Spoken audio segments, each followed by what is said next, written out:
Selamat pagi Pak, selamat pagi teman-teman. Saya atas nama Bonifasis Toa dengan NIM 20030303027, kelas A semester 1, jurusan Sosiologi, Fakultas Ilmu Sosial dan Ilmu Politik, Universitas Nusa Cendana Kupang.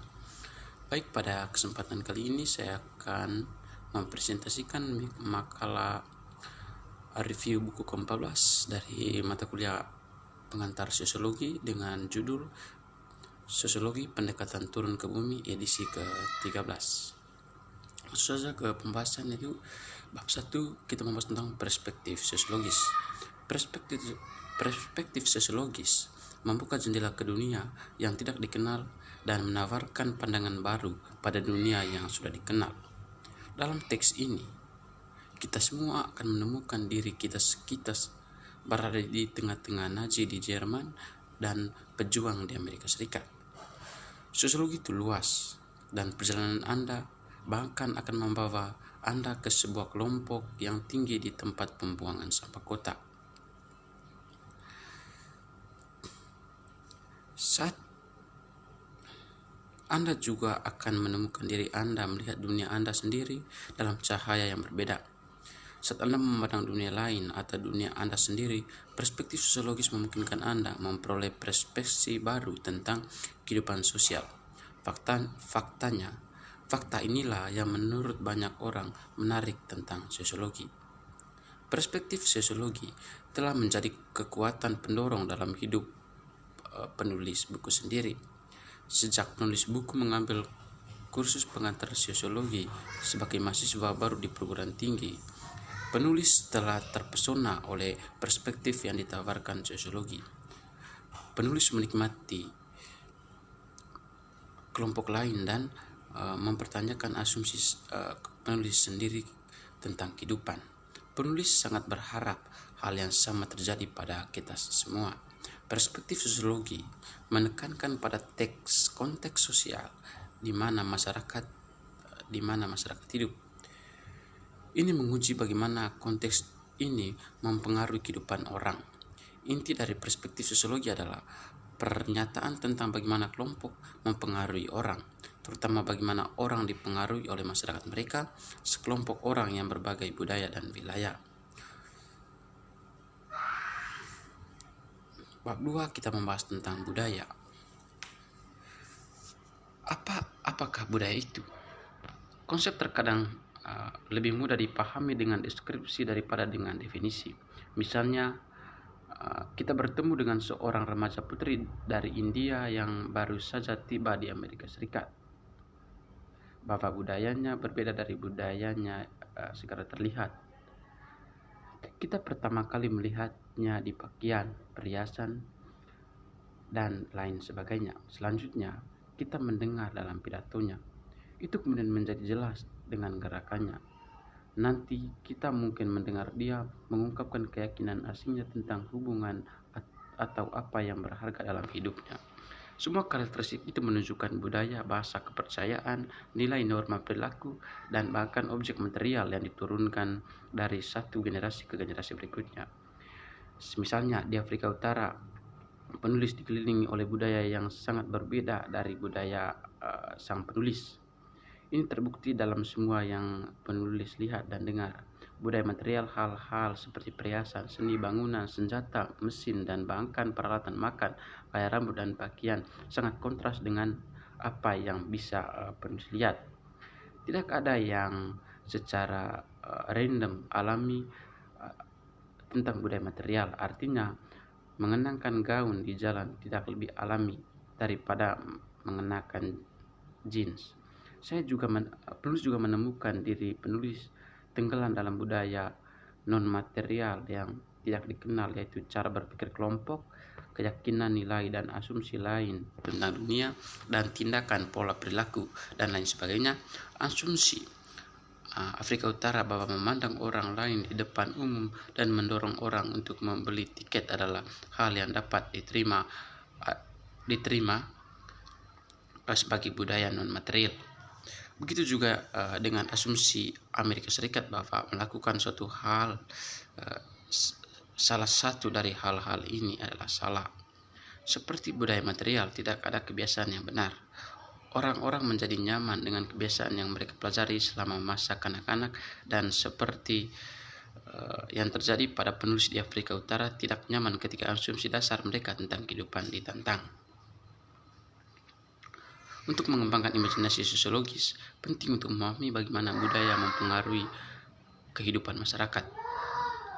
Jika kita bertemu seseorang dari budaya yang berbeda, perjumpaan tersebut dapat membuat kita sadar tentang bagaimana budaya mempengaruhi semua aspek kehidupan orang lain. Artinya, di setiap wilayah itu memiliki berbagai macam budaya. Karakteristiknya terlihat dari bagaimana perilaku dari masyarakat setempat. Misal kalau kita berkaca pada dunia Indonesia saat ini, bagaimana budaya-budaya itu sangat nampak dalam kehidupan sehari-hari. Kita melihat bagaimana perilaku dari orang Kalimantan itu berbeda dengan perilaku orang Timur. Artinya apa, perbedaan-perbedaan itu dimunculkan karena adanya budaya yang melekat dalam setiap daerah-daerah yang ditempati mereka. Dan hal itu akan menjadi ketahuan jika dari Kalimantan dan dari Sulawesi ini bertemu dengan satu tempat, kita menemukan ada ada kemajemukan di sana. Kita melihat bagaimana budaya Kalimantan itu sangat kontras dengan budaya Sulawesi. Artinya apa, budaya itu juga mengajarkan kita untuk bagaimana kita bisa hidup di tengah kemajemukan. Itu kita mengajarkan kita untuk tetap rukun dalam menghargai setiap perbedaan budaya itu. Kalau penulis buku sangat kontras dengan kehidupannya saat ia di Afrika Selatan, dari situ terbersit poin bahwa adanya ketidaksamaan budaya antara penulis buku dengan budaya yang ada di Afrika.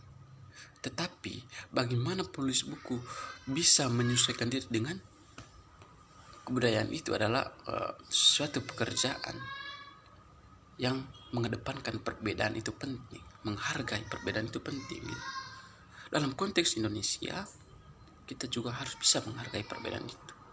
Di tengah negara yang super majemuk ini, bagaimana kita harus bisa memposisikan diri untuk menghargai setiap perbedaan itu. Budaya mengajarkan kita untuk menghargai setiap perbedaan dari setiap individu. Bab 3 kita membahas tentang sosialisasi.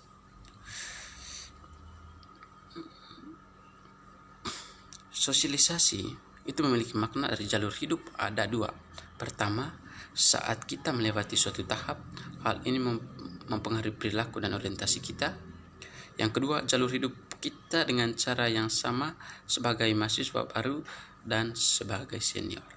Kedua jalur hidup kita berbeda menurut lokasi sosial, kelas sosial, ras, etnis, dan jenis kelamin kita. Misalnya menekankan dunia pengalaman yang berbeda, ini berarti bahwa pola hidup yang khas berbeda dengan menekankan ini berbeda untuk pria dan wanita, orang kaya dan orang miskin, dan seterusnya.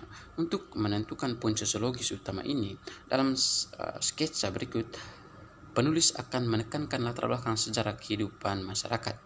Karena lokasi sosial kita yang khusus, jalur hidup kita mungkin berbeda dari sketsa ini, gitu loh, yang merupakan gabungan tahap yang disarankan orang lain. Pertimbangan betapa sangat berbedanya makna anak-anak dan perlunya sosialisasi yang ada di dalamnya. Ya, seperti kita lihat, Aries menarik kesimpulan yang memicu perdebatan di kalangan sejarawan saat itu, yang mengatakan bahwa orang Eropa pada zaman ini tidak menganggap masa kanak-kanak sebagai waktu kehidupan yang istimewa. Itu mendapat tantangan.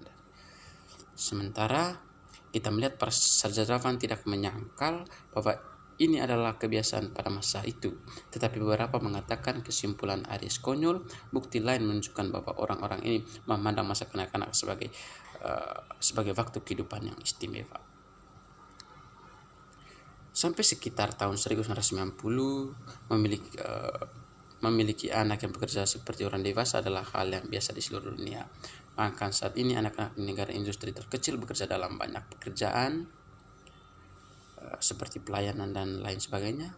Saat terkejut saat mengetahui anak-anak di negara-negara ini juga bekerja sebagai pedagang kaki lima, menjajakan segalanya mulai dari tali sepatu hingga semer sepatu. Ya. Yang bab 4 kita melihat struktur sosial dan interaksi sosial. Alih teori konflik dan fungsionalis menggunakan pendekatan ini untuk menganalisis hal-hal seperti kelas sosial dan bagaimana kelompok terkait satu sama lain. Jika mereka menganalisis pria penjuru jalanan, misalnya mereka akan menekankan bahwa orang-orang ini berada di bagian bawah sistem kelas sosial Amerika Serikat. Status mereka rendah berarti bahwa banyak peluang tertutup untuk mereka. Kalau kita berbicara tentang struktur sosial, berarti kita berbicara tentang tatanan kehidupan bermasyarakat. Ada struktur, ada sistem yang ada di dalamnya. Dan dalam sistem itu kita tentu berinteraksi di dalamnya. Antara struktur dan interaksi itu adalah satu kesatuan yang tak bisa pisahkan. Ada struktur, berarti ada interaksi yang ada di dalam. Kita melihat struktur sosial seperti lembaga sosial begitu. Kita ambil misal saja LSM. Kalau seseorang membentuk LSM, tentu dia membutuhkan anggota. Bagaimana dia cara untuk menggait anggotanya? Tentu dengan interaksi sosial. Ia melakukan sebuah pendekatan, memberikan pemahaman untuk apa LSM ini didirikan. Pendekatan ini melalui interaksinya dengan orang lain. Interaksinya, bagaimana ia meyakini bahwa struktur LSM ini itu bisa memberikan dampak yang positif untuk diri mereka, itu melalui interaksi. Jadi dapat disimpulkan bahwa interaksi sosial dan struktur sosial itu adalah satu-satunya yang tak bisa pisahkan. Adalah sebuah simbol dalam kehidupan bermasyarakat yang menggambarkan bahwa adanya hubungan dalam masyarakat itu melalui struktur dan interaksi sosial. Bab 5 kita membahas bagaimana sosiolog melakukan penelitian. Sosiolog melakukan penelitian di hampir setiap bidang perilaku manusia. Ada dua, itu secara makro dan mikro. Kalau secara makro, mereka mempelajari hal-hal yang luas dalam hubungan ras, militer, dan krisis ekonomi global misalnya. Pada tingkat mikro, mereka mempelajari hal-hal individualistik atau yang bersifat individu seperti pemeriksaan panggul, bagaimana orang berinteraksi di sudut jalan, dan bahkan rasa malu. Sosiolog mempelajari biarawan dan pelacur dan lain sebagainya. Jadi melakukan penelitian dari para sosiolog itu melihat dua unsur ini, yaitu mikro dan makro. Kalau mereka ingin melakukan penelitian dengan skala mikro, berarti jangka penelitian mereka itu ke hal yang lebih universal, ke hal yang lebih luas, seperti mereka melakukan penelitian secara global ataupun secara nasional. Sementara kalau mereka melakukan penelitian secara mikro, itu berkisar pada lingkungan setempat atau bersifat individualistik, seperti apa yang dijelaskan pada tubuh materi ini. Bab 6 kita melihat masyarakat ke jejaringan sosial. Kelompok terbesar dalam kompleks yang dipelajari sosiolog adalah masyarakat. Seperti yang kita ketahui bahwa objek utama dari sosiologi itu adalah masyarakat, yang terdiri dari orang-orang yang berbudaya dan wilayah masyarakat yang mengelilingi kita, mengatur panggung untuk pengalaman hidup kita. Prinsip sosiologis adalah bahwa jenis masyarakat yang kita tinggali adalah alasan mendasar mengapa kita menjadi diri kita sendiri. Artinya masyarakat itu dilihat juga sebagai identitas kita sendiri. Masyarakat kita tidak hanya meletakkan kerangka luas untuk perilaku kita, tetapi juga mempengaruhi cara kita berpikir dan merasakan. Efeknya begitu signifikan, sehingga jika kita tumbuh dalam masyarakat yang berbeda, kita akan menjadi tipe orang yang berbeda. Ketika saya hidup di daerah timur, tentu tipe saya berbeda dengan hidup orang yang ada di Jakarta, di Java sana. Jika saya di sini mengedepankan toleransi, itu berbeda jauh dengan mereka yang hidup di daerah yang radikal, yaitu intoleransi. Begitu. Kita masyarakat itu terdiri dari dua atau lebih individu. Masyarakat itu sebagai jejaringan sosial karena subjek utama dari sosiologi dalam masyarakat itu sendiri. Kalau kita berbicara tentang masyarakat, berarti kita berbicara tentang bagaimana kehidupan sosial yang ada di dalamnya. Bab 7 kita membahas tentang birokrasi dan organisasi formal. Kehidupan dalam masyarakat tradisional sampai saat ini, masyarakat dan tradisional, kehidupan di sana pada dasarnya berbeda dari apa yang Anda pelajari saat Anda dewasa. Ya, kalau kita ada sistem birokrasi yang dimana adalah salah satu orang pertama yang mencatatkan bahwa tradisi berbeda kepada rasional. Ketika Max Weber menganalisis perbedaan ini, dia menyampaikan bahwa kapitalis telah memutuskan ikatan tradisi. Orang-orang yang mencoba kapitalis terkesan dengan efisiensi yang lebih besar. Jadi dia menemukan petunjuk ketika dia mencatat bahwa kapitalis hanya tumbuh subur di berbagai negara Eropa. Pasti ada alasan untuk itu, renungkan. Ketika Weber membahas masalah ini, dia mencatat bahwa kapitalis tumbuh subur di negara-negara Protestan, sementara negara-negara Katolik Roma berpegang pada tradisi dan relatif tidak tersentuh oleh kapitalisme.